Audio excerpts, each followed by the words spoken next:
Can I start now? Right, my name's Rankin. I'm a landscape architect based in Edinburgh.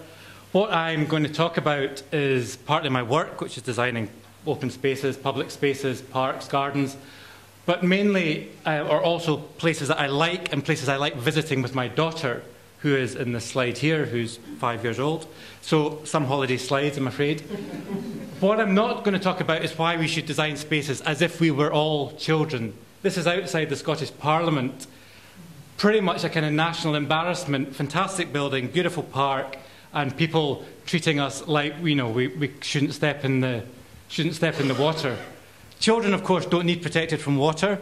What I want to really kind of suggest is that children animate spaces in ways that perhaps we kind of forget, or we don't really consider ways that we can do that when we're designing. It's important to kind of, you know, think how everybody uses a space. This is a great example that I kind of enjoy. It's in Bordeaux. It's the Mirador d'Eau, a beautiful plain of water that sits on the quayside in front of the stock exchange, designed by the French landscape architect Michel Courajou.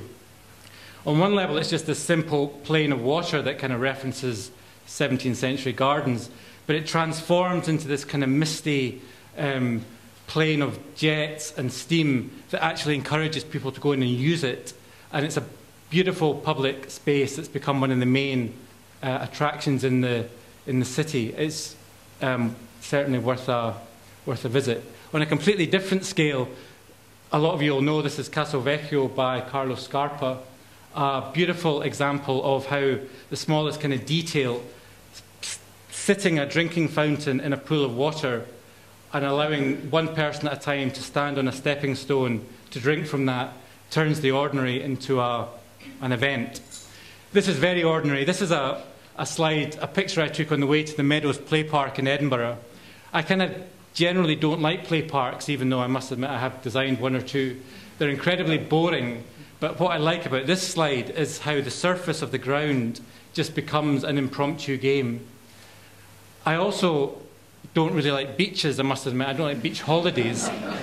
But I like Scottish beaches. I like Scottish beaches in the winter when they're empty and you have this, they're almost like the perfect public space that people can kind of mould the surface, draw, inscribe it, and then obviously the tide comes in twice a day and cleans it all away. This is a small project I designed in Edinburgh, which was about working with surfaces. It was really for a temporary landscape for a very small budget, and all we did was introduce this surface of recycled clam shells that are a waste product that kind of cover the whole space, and people kind of like, you know, just walking around it. The importance of big open spaces in the city, I think, is, you know, can't be undervalued.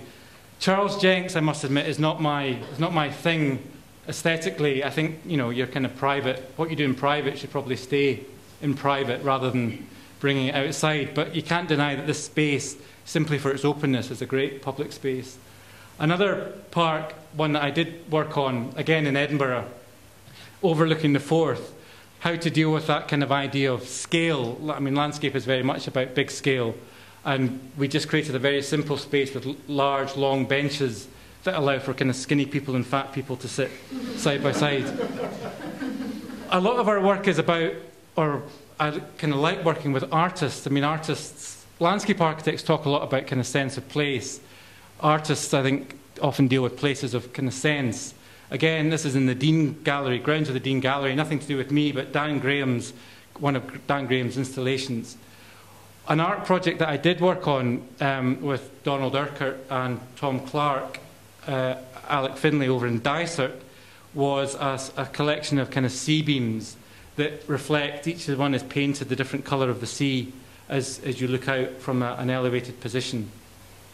That elevated position that you can see these from is marked by a slot that we cut into railings.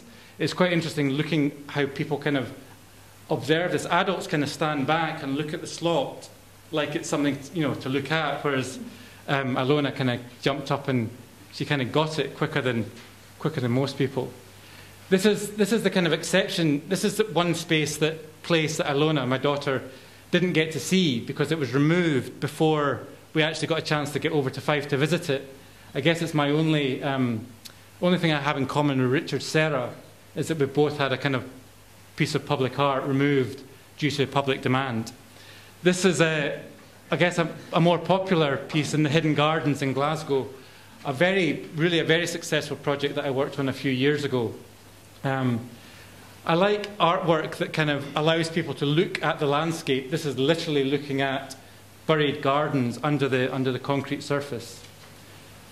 Historic gardens, Italian and French gardens, I think, are fascinating, and the more I look at them and visit them, the more I enjoy them.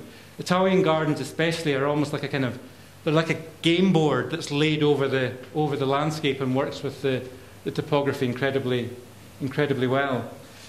Italian gardens also like to kind of extend the garden out into the wider city. This is a project in Edinburgh, again, the Bank of Scotland headquarters, where just through the kind of alignment of this path that leads you from the new museum, we aligned it to the castle on the outcrop to kind of make that connection between places. This is actually a slide from Versailles, another very famous garden, actually quite a boring garden in terms of its design, but this is from the vegetable garden, which is kind of tucked around the side, which is really a kind of, again, I think a nice example of how the ordinary is made extraordinary, simply a place to grow vegetables. Finally, I felt I should say that, I take my daughter to all these places, and clearly she's not that impressed with a lot of them. This is, St. Mark's Square in Venice. She's asleep. I hope that you are not asleep yet. And this is time for me to go.